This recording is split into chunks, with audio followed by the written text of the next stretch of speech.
And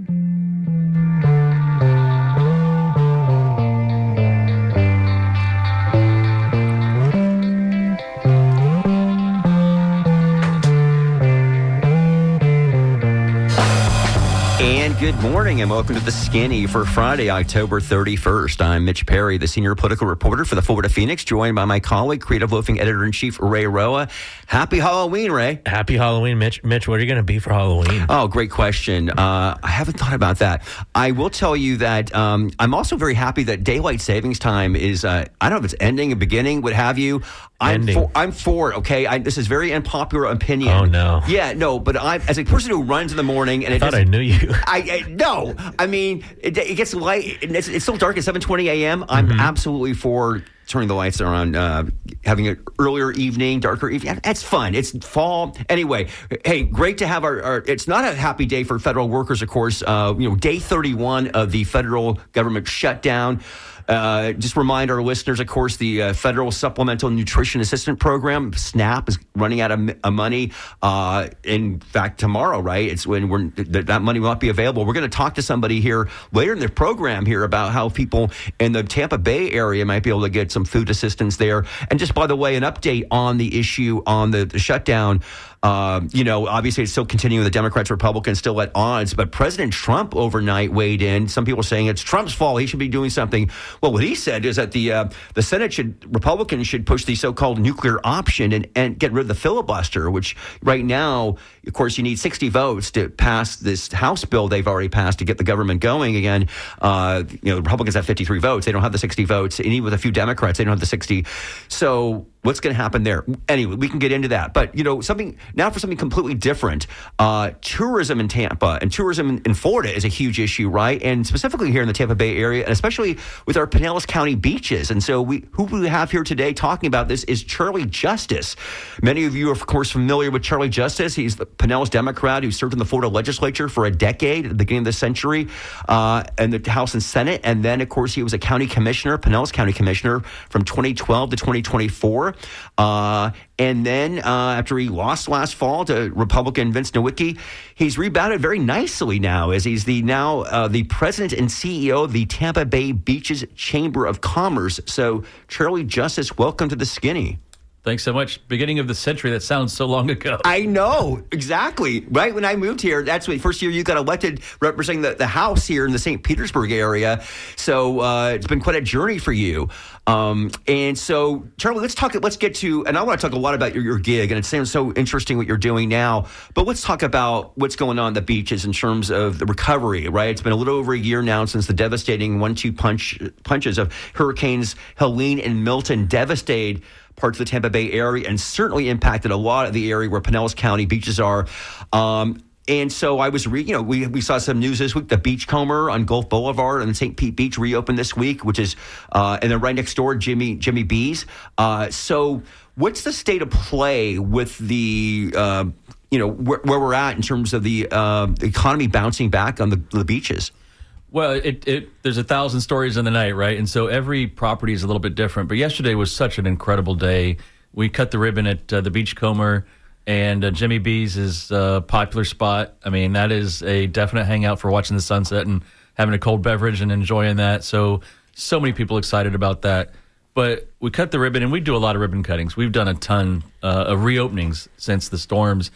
But yesterday was really special. This property is important. That beach bar, it may sound silly, but that beach bar is really important to the locals and to our tourists.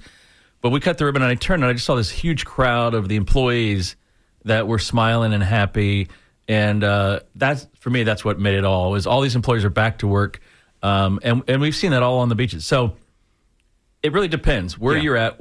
The Beachcomber, a great success, but we've still got some properties on St. Pete Beach, major properties that are not back yet, and that impacts everything. And then residential, we haven't got all our residents back, so that impacts. So it's really each beach community is an ecosystem of its own, and lives, on each other's success. We'll talk about residential areas. I think you just mentioned before we went on the air here about, was it St. Pete Beach? You said how many homes are on Treasure Island? There's several hundred. St. Pete Beach, similar.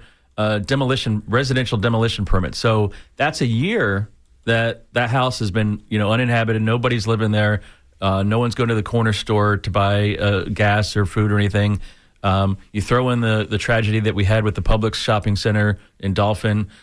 These folks have taken it on the chin. But every day we're seeing signs of life, signs of good news. Quarry Avenue on St. Pete Beach is really coming back to life. The movie theater came back. The movie theater's back. The restaurants are back. New shops are opening. We've cut, I think, 3 or 4, 5 ribbon cuttings in the last couple months on Quarry Avenue. When the Don Cesar opened up a few months ago, that was symbolic. When the Beachcomber opened yesterday, that's symbolic. The announcement that St. Pete Beach has approved the Quarry Landings development on the east end of Quarry Landings, that's symbolic that construction is happening. People are going to be moving there, residential, retail, restaurants. But, if you start on the south end and you work your way north, Clearwater Beach, you wouldn't know that there was a storm, and it varies. One, obviously the storm hit a little bit south, so it had more of an impact. Clearwater Beach, a lot of the hotels there are newer. They've built up. They're 2 floors up. They've got parking garages. Clearwater is a big city. It was able to respond faster than some of our smaller beach communities. So I wish it was one thing we could blame it on or attribute the success to, but there's all different stories. And some of our restaurants coming back, the restaurant owner is not necessarily the property owner. And so the restaurant owner is sitting waiting for the property owner to make a decision. That could be someone who lives in Wisconsin. It's an investment property here. And also, you have these personal, just like those of us who've had any impact from the storm in our homes, you don't make that decision in the first day. You may take a week or a month to decide, am I going to rebuild this? Am I going to invest in that? And so we're seeing that every story, every property is a different story. You mentioned the ribbon cuttings because I did go through your Facebook page and I saw a lot of those videos that you have of those. Absolutely, yeah. It's been a lot of fun. I think we did 100 just last fall from the storm until January, and it's one of the first weeks I was on the job, we cut the ribbon at the Helm on Blind Pass Road in St. Pete Beach, and the restaurant owner. We cut the ribbon, and these are kind of fun little things, and we post pictures and things. But the restaurant owner had tears in his eyes because he got his people back to work, and he was able to have customers back in and feed his customers, and that's what he lived for, and it was really important. I know. Okay, so you mentioned I think the Postcard Inn that is not open yet. Is that correct? No, it's coming back as I'm going to say this wrong, La Luz, and I think that's January opening. Okay, it's going to be rebranded. Yeah, and so right, so it's interesting. You got this new gig. You've been involved in public service and politics, for decades actually, and then getting this job and this particular time. Robin Miller, that was there for a very long time, your predecessor there, always challenges obviously with the tourism and all the different things we'll get into in a moment here about the state of the economy on the beaches. But yeah, these major storms. The biggest ones that have ever happened, certainly in Pinellas, Helene was, right? Absolutely. I think the important thing is for everyone, our residents, our guests, our elected officials, to recognize that this year was a generational year for Pinellas County. It was generational. It wasn't a little storm that we bounced back right away. So, it's frustrating. We're all frustrated. It takes a little time to get everything, and we're building back. We're building back. Nothing's happening as fast as we wanted to. Pinellas County is distributing $800 million, $600 million to residential, and we're sitting here going, all right, they're going to do a portion, I think, $20 or $30 million to small business, and we're like, all right, let's go. And those aren't going to even be released until early of 26. So that's over a year after the storms that these, some of these small businesses really could use a little shot in the arm. So everyone's frustrated, but again, we see these signs of life every day that get us excited and keep us coming back. We are speaking with Charlie Justice. He is the Tampa Bay Beaches Chamber of Commerce head as of February of this year. And again, so many different issues going on with the beaches post storms. Also, there's other issues with hotels there. You've got the Thunderbird Beach Resort, a beloved landmark on Treasure Island. That's going through a rebuild right now. And that's been a little bit controversial because one of the proposals would allow buildings to go up to 80 feet above the base flood elevation. And I was reading, I think Channel 10 had a story about this. The Biltmore Hotel, which is right next door, the manager there, Clyde Smith, said he understands that their request and know that developers are trying to meet building codes. He says, quote, we're not talking about becoming a major metropolitan here. We're talking about adding 20 feet. 60 is already allowed. They're asking for 20 more feet, which is still much less than the tallest building on Treasure Island and about 8 feet less than the tower here at the Biltmore. But some folks don't want this. Yeah, I mean, it's the charm of some of those small mom and pop motels that we grew up in Florida going to. And a lot of them still on St. Pete Beach. We were just at the Bon Air for an event not that long ago on St. Pete Beach. That's a place I went to as I was a kid. It's a great example of mom and pop, and they've got a great burger at the beach bar on the backside. But yeah, some of the residents that don't want that height, they're worried about becoming Miami Beach or some of those other things. And but the Thunderbird, when you put it in, and which is exactly what we were just talking about, Clearwater Beach, how fast they rebounded. Those hotels have that parking garage on that first level. And so I think the Thunderbird folks, they didn't want this. It wasn't their plan. They wanted to stay the same. But when they start putting in and talking about building up, that adds to the costs. And I think it's actually going to be a better property. It's not going to be spread out now. If you go out there now, or before the storm, the Thunderbird was spread out over a lot of properties. It's going to be a little bit more compact, a little bit more vertical, but they have to be able to build back in a sustainable way, and quite frankly, a way that makes sense for them financially to have enough rooms to be able to pay off that bill. Can you talk a little bit about, you're out here cutting ribbons and there's a lot of big wins, but what kind of gets lost sometimes in this last year is there's a lot of people who just didn't have the means, whether business owners or locals. How much are you still in touch with them, and where do they end up if they left the beaches? It's a little bit of everything. And yes, we saw some of our businesses, we have someone we know pretty well that owned a restaurant on St. Pete Beach. And he was sitting there in limbo because, again, he didn't own the building.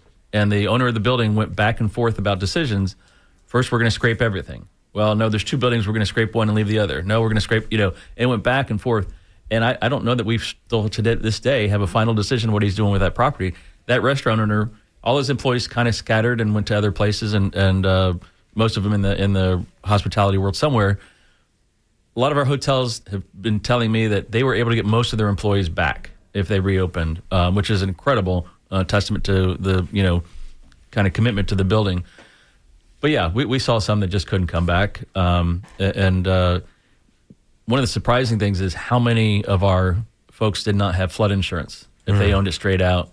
And it's something for all of us to think about, is to reevaluate our insurance and flood. If you're able to afford to get flood, that could be, make or break when you come back. There's another issue. Let's see, the undertow, right, on Gulf Boulevard. This is an issue about they put no trespassing signs outside their area, and this has sparked a debate among community members about who owns the beach. And now apparently some state and city officials are getting involved in this. Are you familiar with this at all? To some degree. Yeah. This is the bill. I mean, if you go back, I think Governor Scott was governor when they passed the law. It was that customary use language. I'm not a lawyer, never was a lawyer, but this is going to end up in court. But when they repealed that law just recently, the legislature, this last year, it will allow local governments to kind of put that line at that customary use. I don't think most folks understand that the beach area behind the hotels and the condos, there's more of it that's private than people ever really realize, because so much of it, has been used for public use. And so you're going to see some of the small cities, some of the beach cities start to get into it, and there's going to be, I'm sure it's going to be back in court. Right. Again, if you're just tuning in right now, it's 19 minutes past the hour. You're listening to The Skinny here on WMNF. I'm Mitch Perry with Ray Rowe. We're speaking with Charlie Justice at the Tampa Bay Beaches Chamber of Commerce, talking about all the different events, issues going on along the Pinellas County beaches post-storms from a year ago. Also, we'll talk about beach renourishment. This is a huge issue, of course. Pinellas County officials began beach renourishment in September, where they started placing sand down there. This is a $125 million project funded mostly by the hotel bed tax, along with $11 million in state funding. The project will include dredging sand from portions of Egmont Shoal, Blind Pass, and Johns Pass. Let's see. And I was looking on the Pinellas County's website. Let's see, Sand Key portion of the project will be constructed with gaps because the county has not been able to obtain more than 91 temporary construction easements, particularly along the island of Sand Key. Includes more than 30 easements from Indian Shore residents. Let's go back for a moment, though. Of course, this is now, the Pinellas is having to spend money on this because the feds are not, and that has been a whole huge issue. Because of a change in, Army Corps of Engineers, they had to get, buy-in literally right from everybody before they could do the dredging project. Yeah, this is a long thing. The Army Corps changed their interpretation. No rule was changed. They changed their interpretation of the rule, where they wanted to require 100% easements by every property owner along there. And that was not just the condo association, but every condo owner had to sign off. You're not going to get that on anything. And some of our North Beach folks were spreading some misinformation or scare tactics about, they're going to put a store or something on your beach right behind you. So they weren't able to get that. That's why the Army Corps said, well, we're not going to fund it. And at some point, the county had to step in. But that's why that money has been accumulating all those years. Half a penny of the bed tax goes into a sand lockbox. And then there's other capital money that can just pour into it as well. So that, that's what it was there for. Yeah. And that's something for our residents to remember, is that our tourists paid for that sand, and so that's part of how all this works. And so it's not going to be enough, though, is it? I mean, what you've got going on right now, is there going to be more? It's again $125 million or $136 million, I guess, with the state funding. In the old days, and you go back as far as when we had Dennis Jones in the Florida legislature and Bill Young in Washington. We had a nice pipeline of money for sand, and the old formula was basically the feds would pay about 50%, state would pay 25%, and the locals would pay 25%. And on a routine basis, you were doing beaches every 6-7 years. And so it's been longer than that because of the holdup on this Army Corps thing. So plus you throw in the storm. After Idalia a couple years ago, the county did about $25 million emergency dune replacement on some of the North beaches. But the project's going incredible right now. They're rolling. If you look at before and after pictures of Indian Shores, it is gorgeous. And that sand is nice and soft white sand out there. They're on Upham right now. They're going to move to Sunset pretty soon. They're going to have all the sand done by the end of the calendar year. And then early next year, they're going to be doing the planting of the sea oats and all that and some of the rehab there. But the beaches look beautiful. So I know there's still some folks who wonder about the actual form of the beaches, but the beaches look incredible. Charlie, you were, I think, early 30s when you went to Tallahassee, and lifelong, public servant, and those kind of careers are always really fascinating to me. In your role here as a CEO of the chamber, is it less political, less partisan? How relieved are you to be in this kind of different role versus what you did for so long? Well, I love my job in public service. It's an honorable profession. I think there's still people who will work every day to do it for the right reasons, and I absolutely felt privileged to be in that role for so long. I looked at this, and one of the things that got me excited about this position was that it was I saw it as extension and continuation of my public service, and I'm serving the small businesses of our beach communities and trying to help them succeed, which is part of what we did in the government. As I saw my role there, so. Political, it's different political. Everything is political. Right, sure. I was at a university for a long time. University politics are pretty brutal. I've been in church leadership. Church politics are pretty brutal. I used to say sometimes politics was actually the least political. So... Oh, and you obviously, this had to be when you were applying for this job and when these people they liked you. You had these relationships, obviously, with folks in Tallahassee still, and certainly, obviously, in the Pinellas County area. And how big is that a part of your job? I mean, will you be going to Tallahassee at all? We were in Tallahassee last session, early on in my job there, and making the connections between my board leadership and our legislators. And unlike other chambers, we contract with a professional lobbyist as well to assist us. Who's that? His name is R.J. Myers Consulting. Okay.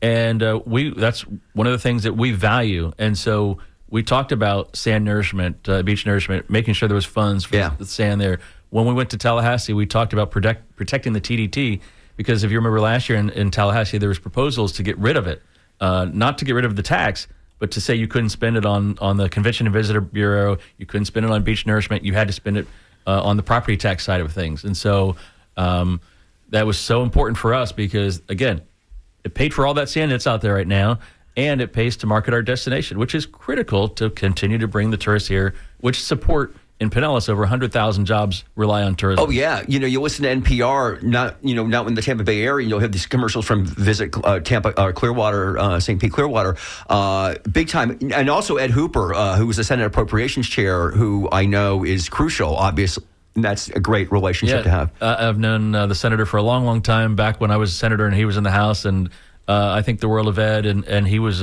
pivotal at protecting that funding for the CVBs and for Visit Florida and for our beaches. I want to open up the phones if people want to have a chat with Charlie Justice here, 813-239-9663. You can also send us an email at dj@wmnf.org. Also want to bring up with you, and I was at the event, Charlie, your organization had with the local delegation a month or so ago, and Nick DeSegli was there, of course, and Nick we briefly mentioned Senate Bill 180.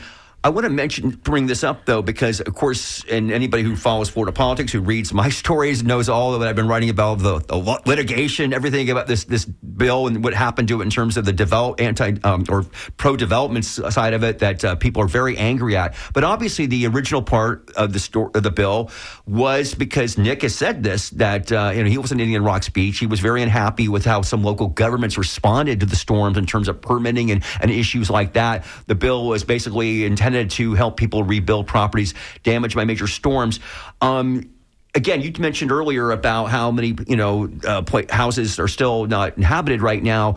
What's your sense of how it's going in terms of the local? I mean, it's been a year, so I'm sure like everybody's got their permits and all that by now, or But how is that going in terms of what he wanted to do with that bill originally? Like, how is that working out now, in your opinion? I think they're still implementing a lot of the things as far as I think the state has still to, and I don't know today if the state has created that template, and the state's going to provide a template for our small governments, local governments, to have a standard operation procedure for when a storm hits. And some of these cities on the beaches, they're very small cities. Very small. Very small. Maybe they got a permit a month, and now they had 400 permits in a day. They were caught, after the storm. They just weren't ready to deal with all of that. So, I think the senator's idea was good to have the county has been prepared to deal with the disaster of a storm and respond to that. But the permitting issue, I don't think, was something that everyone thought through all the way through. And then you have things happening in Tampa Bay, and we had FEMA here, and then things happened in North Carolina. We lost some FEMA. The attention suddenly went to another state. So we could have used a little bit more intense help from the state and the feds right after the storm last year. And talking about Senate Bill 180, which some of the listeners aren't aware that was a bill, again, as you said, it was intended to put local governments have more requirements that they have to do in advance of these storms and the like, and how to prepare and how to deal with them immediately afterwards, because, that in real time last year, that did not happen. But obviously, what you might call it a Tallahassee special, whatever. I mean, these provisions were put on there, and I know, again, this is not you're concerned about maybe, per se in terms of the beaches, but I just want to tell our listeners, again, part of this Senate Bill 180 included sections which free cities and counties from adopting land use regulations deemed, quote, more restrictive or burdensome. The question I want to ask you, as somebody who was in the legislature for 10 years, is... we just accept this, right? Like, oh, that's what happened in this bill, and Nick has said this. I've seen him when he was in front of the St. Pete City Council. He's like, the bill basically wasn't going to pass until these, lobbies put this on there.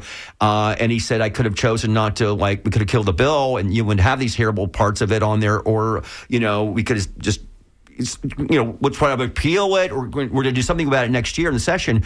And, that remains to be seen, okay? I know there's lawsuits and all that involved, but that's got to be one of the worst parts of, being a state legislator, seeing how that happens. Oh, and it's just gotten more exacerbated over the years, and the thing is, it's like, do you want to have dinner tonight? Sure. Okay, we're going to Burns and you're paying. Do you still want to have dinner tonight? Things change along the process, and people vote for something in committee, and then it gets to the floor and it looks completely different. And that's a challenge. It's always been that way to some degree, but the trains are certainly more today than they were 20 years ago. But yeah, you always have those decisions. You've got a bill, a lot of components to it. You like 9/10 of it. Is that 1/10 enough to kill the rest? And that's a challenge for lawmakers to decide on every single bill. Everybody's breathing a sigh of relief here, and obviously we're knocking on wood, because maybe those storms were once in a century, right? But, this week with Melissa just destroying the parts of the Caribbean, is there an elephant in the room on the beaches about resiliency and whether or not the beach is ready for this? How much is that prevalent when you're around and talking with the businesses?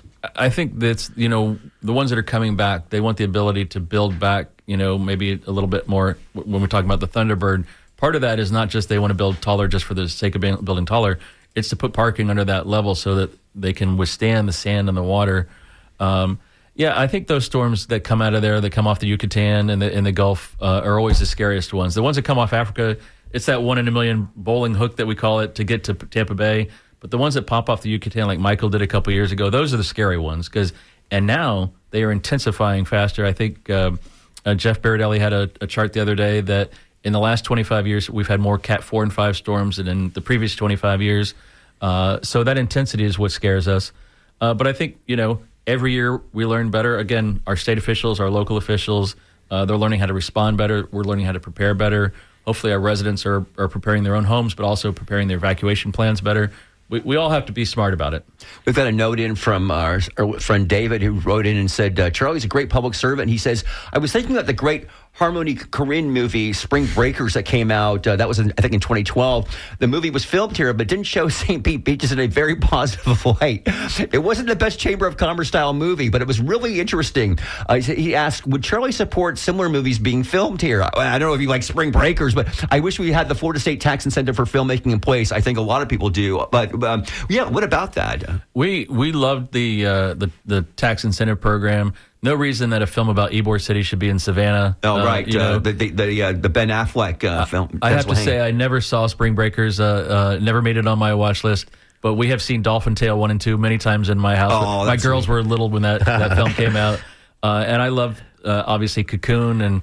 And Mitch, an old one that your listeners should check out is called Coupe de Ville with Patrick Dempsey. And a lot of it's filmed in St. Pete and Snell Isle on the bridge there. Oh, really? It's an older movie. Yeah. Check it out. It's a great, just some beautiful scenes of St. Pete and Tampa Bay. I absolutely will. We've got, again, people. Charlie Justice is here with us right now. He, of course, is the head of the Tampa Bay Beaches Chamber of Commerce. And we've got a call right now. So let's go to that. We've got, is this from, hi, Jamaica. You're on, wait, I'm sorry, hit that. Jamaica, yeah, you're on WMNF. Wait. Hello? Are you there? It seems like there's a problem where I'm clicking on this. Well, Mitch is queuing that up, Charlie. You talked about the workers coming back and what it means to have, I don't know if loyalty is the word, but the beach gig is good a lot of times if it's working. I know you're interfacing a lot with business owners, but how much can you, I'm thinking about Zoran a lot lately and like workers and wage workers. How much are you engaging with them and are they pushing for improved, wages or things like that? What's it like for like the worker who's working 2-3 bar gigs on the beach? It varies. Again, everyone's living a different life, but we saw years ago some of the small privately owned hotels made some of those initiatives to raise hourly. I think the Alden was one of the first ones that was a family owned at the time, where they pushed the wages up a little bit more because they want that. They don't want to change over every year. They want that, and they like their employees and they want to support them as best they can. So that loyalty is important. You see every story. It's a much bigger conversation about housing costs, insurance costs in Pinellas and Florida, how that impacts our hospitality workers. But like I said, we got 100,000 workers in Pinellas County that rely on tourism. And so we want to find ways to support them as well. Yeah, I was going to ask you if you knew the secret spots that were still affordable to live on the beach for somebody who maybe is working a wage job. I tell you, I'm a Zillow and LoopNet freak. Yeah, and so there are places. We've seen that. We're on the kind of lower side now. We saw that peak just not that long, a couple years ago, where it was incredible anywhere in Pinellas. Some of those prices have come back to earth, and you can still find a spot here and there on the beach. You might want a roommate, but excuse me. I think our caller, Ransford, is it? Are you the air here? Hey, yeah. How you doing today? I'm in Zephyr Hills. Yes, sir. Yeah, I was calling to make the connection between Melissa that just blew through Jamaica, where I'm from, and the damages that it did, and what could happen if something like that came through Florida, especially in Pinellas County. Right. Now, do you have you talked to your people down there? How are they doing? Well, right now, communication is non-existent. Unless you have Starlink connections, it's hard for you to connect anybody. So, but I've heard from like a couple folks, some of my relatives up till this morning, their houses have been completely wiped out. Really? Yeah, and whole communities are wiped out. Negril is still standing because for some reason the wind didn't, even though it came into that parish, it didn't hit Negril. So they have minimal damages. But Montego Bay, St. Elizabeth, especially Black River, Manchester, Trelawney, those places are completely wiped out. And people are marooned. They have no transportation. I mean, not just transportation, lack of transportation, but the fact that the roads are all cut off. There's an American journalist there who is traveling. He's brave. I don't remember his name, but I watch him every day. He travels from one end of the island to the other, trying to assess and, Yeah. tell us what's going on. Right. To inform. But we here in Florida, we got to learn a lesson from Melissa and take a cue from it, because if we have a hurricane like that magnitude coming here, especially on the Pinellas beaches that I used to be over there back in the days, and people are very stubborn in terms of evacuation. Right. They will tell you straight up, I'm not leaving my property. And the intercoastal waterways, these houses are built like literally a foot or 2 feet off the water. And Well, Rancer, we saw that, tragically, we saw that happen in Helene last year, where people did not leave the beach, and 16 people died, I believe, on the beach. It was one of the worst we've ever had. But just imagine. Yes, sir. Yeah, I'm sorry. Go ahead. No, go ahead, Charlie. Well, the sheriff would tell the story of sitting there on the bridge and having to listen to the 911 calls come in from folks that, made the decision to stay, and then it was too late for them when they decided to leave. Yeah. Yeah, Bransford. Yeah. We got to remember that the beaches and some section of Pinellas, and not just Pinellas, but I'm talking about Pinellas because I lived there for 10 years. Yeah. They are like islands with bridges. Yes. Connecting. Very much so. When you go to St. Pete Beach all the way to Clearwater Beach, these are islands that are surrounded by water that are interconnected by bridges. Yes, sir. So yeah. if you have a hurricane, 185 miles is serious wind. I went through Gilbert in 1988 in Jamaica at the time, and it was devastating. And this is like 10 times worse than Gilbert. So, like last year, the hurricane that was supposed to come here, well, it did come here, but we only got the outer bands. Right. And we had so much damages. There are places in Zephyrs that have never been flooded before, and they were flooded for days and months. So when we tell people about climate change, a lot of people politicize it and start talking junk, and I don't listen to them because I'm not going to say they're stupid, they're ignorant, because they don't understand, the magnitude of climate change and how serious it is affecting us right now, and it's going to affect us in the future. Yeah, absolutely. Right, so we're going to go, but we really appreciate the phone call. Thank you so much for calling in right now. That is a whole other wicket in terms of the climate change argument, what we're doing or not doing here in Florida. Charlie, I want to ask you about a couple more things here.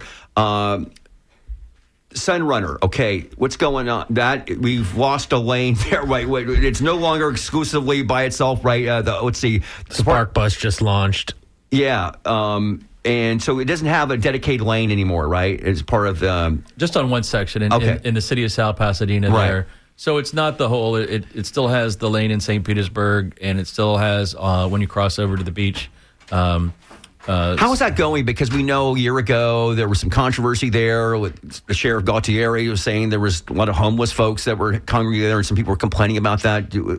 We hearing much about that these days? We don't. I have not heard one single complaint about that. That was part of when they opened. It was a free ride, free ride, and once they imposed the fares, that changed the ridership. Obviously, yeah. I tell you that we have tourists that love it, that come into our chamber office and we give them the Sunrunner map and as an opportunity to go downtown St. Pete and hit all the museums there while they're staying out on the St. Pete beach.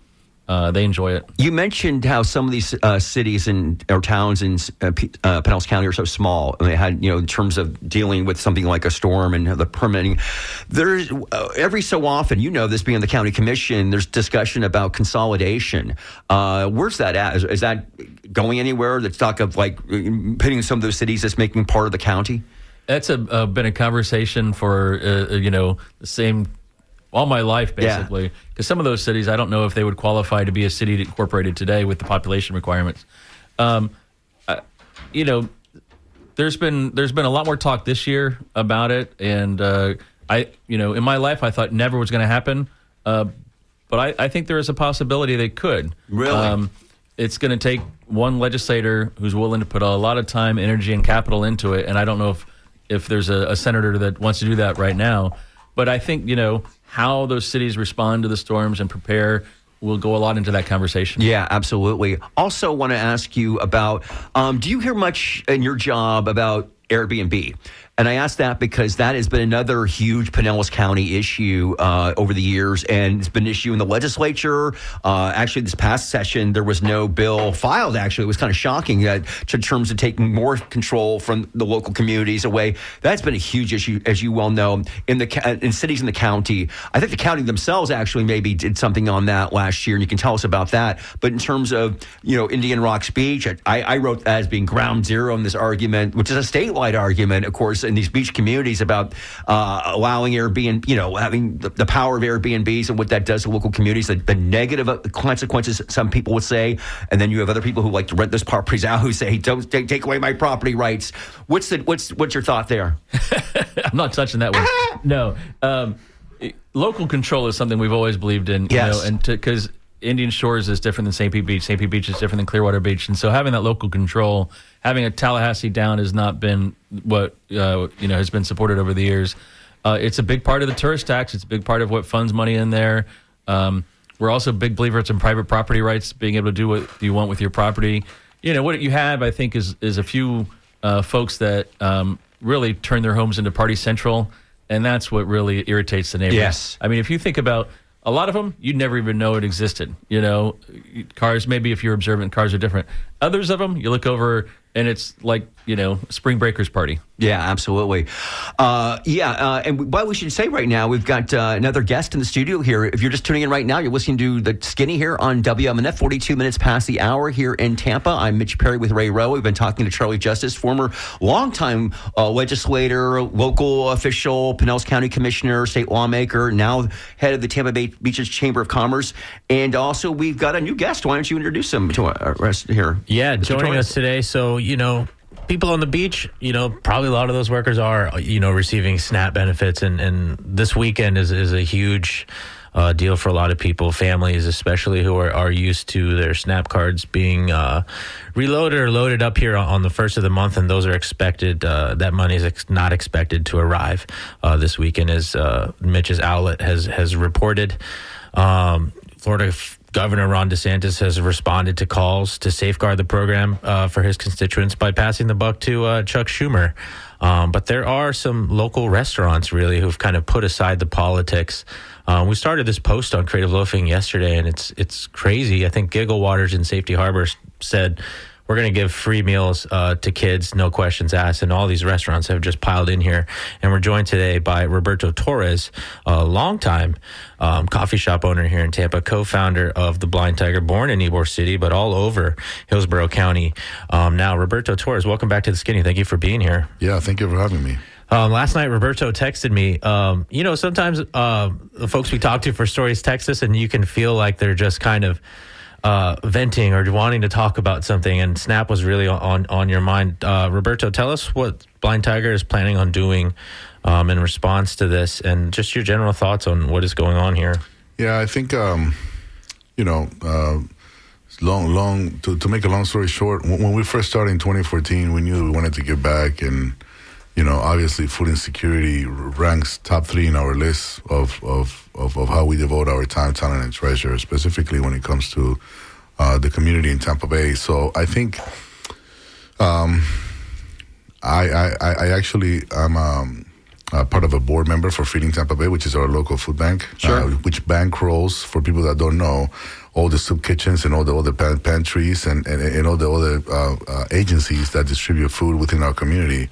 It's a 10-county footprint area. We expect that there's going to be like about 250,000 people, recipients, that are going to be affected by not having their EBT cards or their SNAP benefits reloaded tomorrow, which is harrowing. I mean, it's nationwide is going to affect like around 41 to 42 million people. Here, it's going to be like 1%. Just in our community. Yeah, it was interesting yesterday as we were putting this post together. I don't know why it didn't hit me, but I just started seeing kids not having to watch their parents, grab food from a restaurant, and depending on how old that kid is, maybe not fully understanding what is going on. But there's this idea that there's going to be a lot of families looking for food. It's just crazy to think about in 2025 and in general. Feeding Tampa Bay obviously has long been working on this stuff. And you talk about how they bankroll other entities around town, and they've got that big warehouse. How much do you guys, just curious, on the board talk about, the big warehouse is there, but it's hard to get to. What does the outreach and does food leave that warehouse and go to other places? How does that work over there? Well, you would be surprised. I mean, people want to come. And people are coming. We didn't expect them to come that much, but we can tell them, hey, you're passing 4 or 5 pantries or agencies within your community, but they want to come to the center because we provide all the wraparound services. I think, well, we distribute like around 1.9 million meals a week. So that's like about 100 million meals a year. And when you break down the numbers, every agency serves like around 100, between 80 to 100 families a day. We expect that this is going to be between 150 to 200, and we just don't have neither the capability, the funding, or the resources. Because sometimes we get food donated. Other times we purchase food as a fee for service from the government, USDA or whoever else, and SNAP benefits is a big part of it. It's not just on the fact that I believe that whoever is in charge of this shutdown, right? That nonprofits are going to step up and meet the demand. That's just not realistic at all. Absolutely. It's just not There is gonna that happen. interesting argument that some, you see surface sometimes. Well, this is how it's supposed to be. The community should step up. I thought about it a lot as I was running through this list of restaurants that were literally giving away food. In some cases, restaurants, such as the Violet Stone, I think Pia's in Gulfport, are giving away like full meals to families, no questions asked. It's not an easy time to be a restaurant owner right now. Previously, we've talked about tariffs and the way that business owners have had to kind of almost gamble and take chances on buying things and things like that.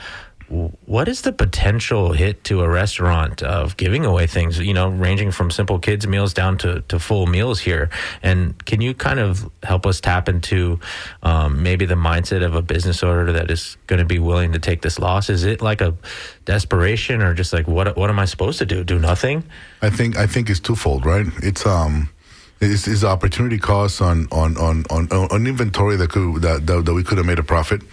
But it's also some of our neighbors and friends, some of our constituents that couldn't afford to come, and in retrospect, is less tips for or less wages for our employees, and then in areas where there are food deserts.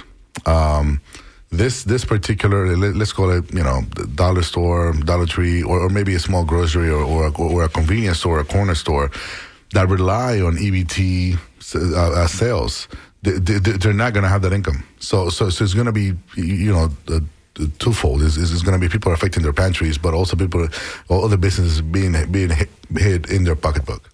Oh, by the way, I just want to get in some response here talking about SNAP. There's one person writes in and says, SNAP is the modern day soup line. You guys should discuss the root of the problem.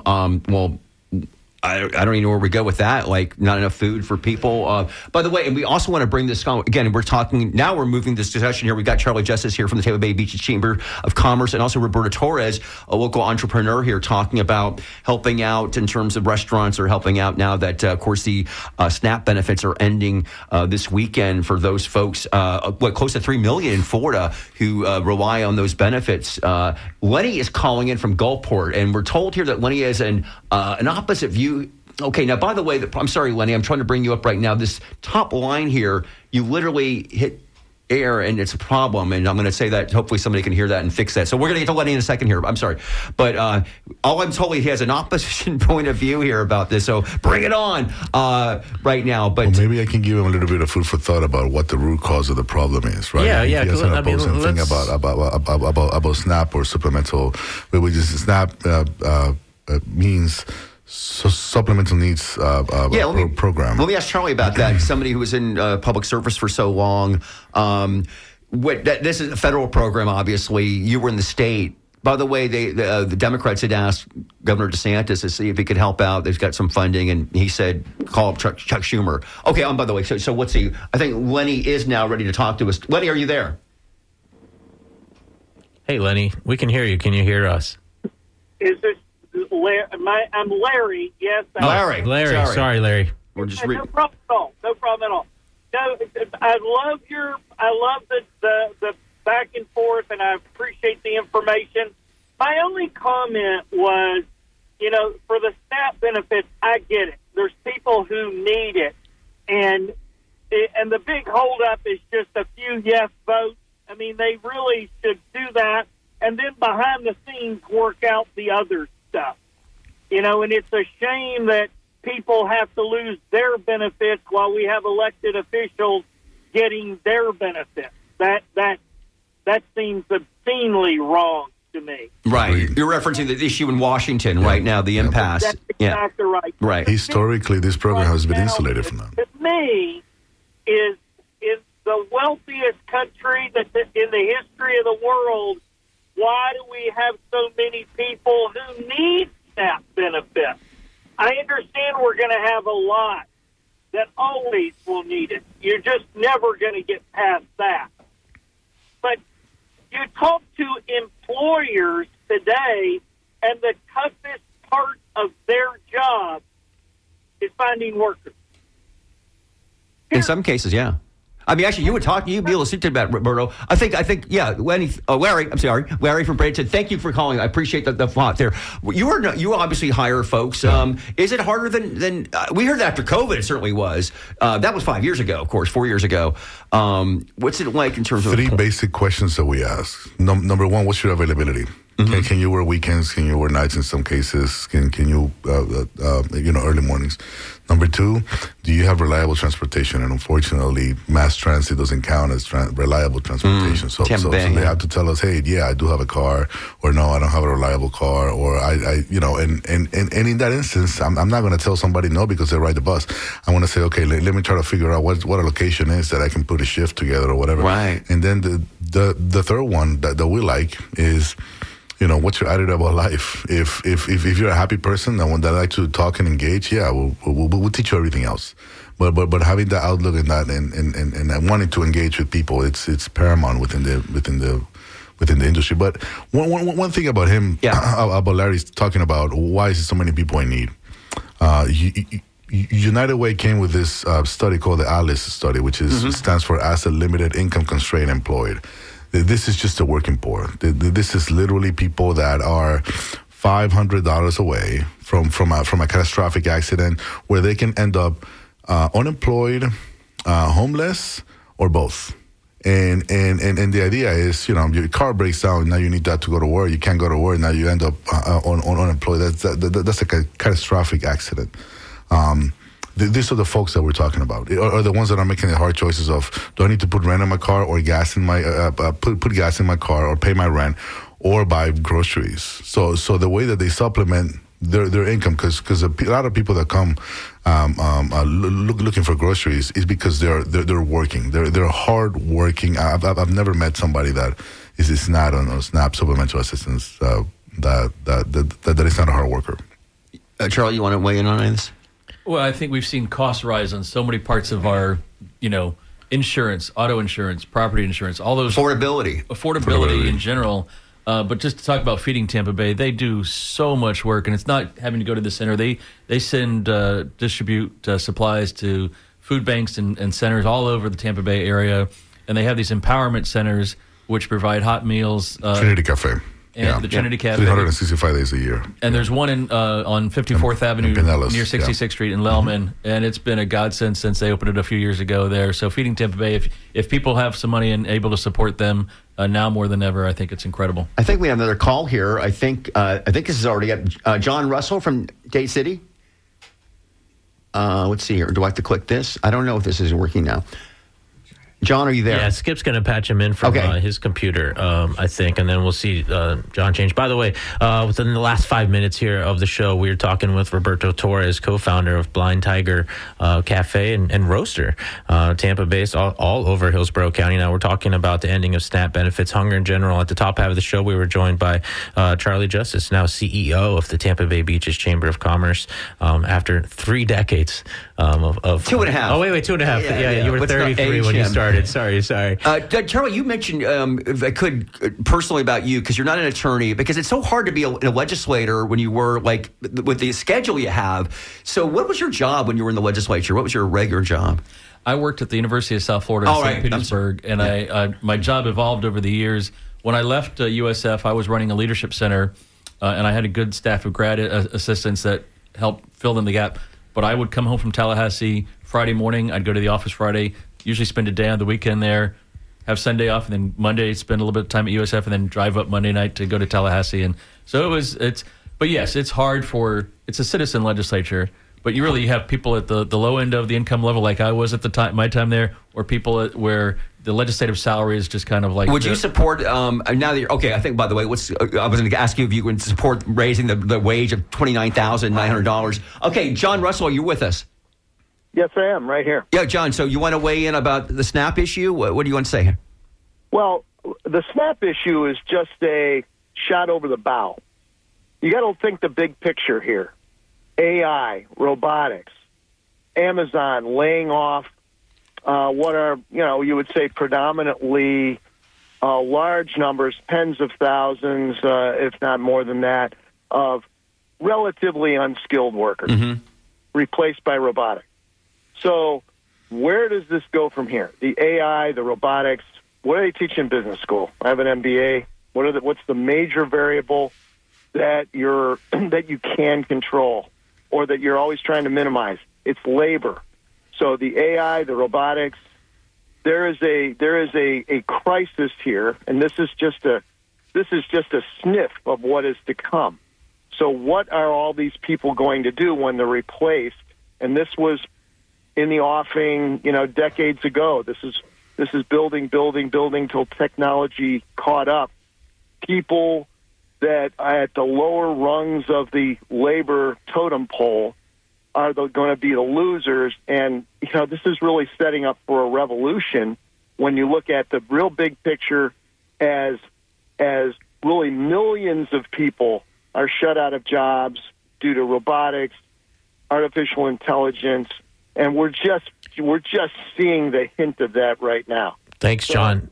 So the politics of this, where do we go from here when all the politicians are bought? And I can speak to that, having been a Democratic nominee a couple times. I got the offer, John, if you're willing to work with, play ball with the pharmaceutical industry, we'll get you all the contributions you need. That's how it works. I think most people know that, but I'm giving you a first-hand account. Okay. Thank you, John. Thank you, John. Thank you. And he's absolutely right about AI. I mean, that's a whole different discussion. We don't have time, but it's so real. And he is absolutely right when it comes to these layoffs that we're seeing happen right now. It is just the beginning. It is taking over. And with the data centers, man, we got to do a story just an hour about that. Yeah, and Roberto, I'd be curious if you could answer this in about 30 seconds to a minute. You're a person who has to watch that labor line. It's a line in your budget, and you are probably tempted to, I don't know if automate's the right word, but use technology maybe to replace a job that a person is. How do you make that decision as a business owner? It's an ongoing job with my employees. We're going to tell them that we're going to replace them with a bunch of Keurig machines. but we've seen that in other markets where, you go to the airport, 9 o'clock is super late, and there's a robot, making coffee. I mean, like a robot arm, like a kiosk, like a self-contained kiosk. And all you have to do is get one person to refill it every day. It's here to stay. That's the rise of automation. I think that's going to put a lot of people more out of work than manufacturing jobs not being here or service industry jobs or anything else. The living wage, it's a real issue, especially with gig workers, the DoorDash, Grubhub, Uber Eats. I mean, we see it all the time.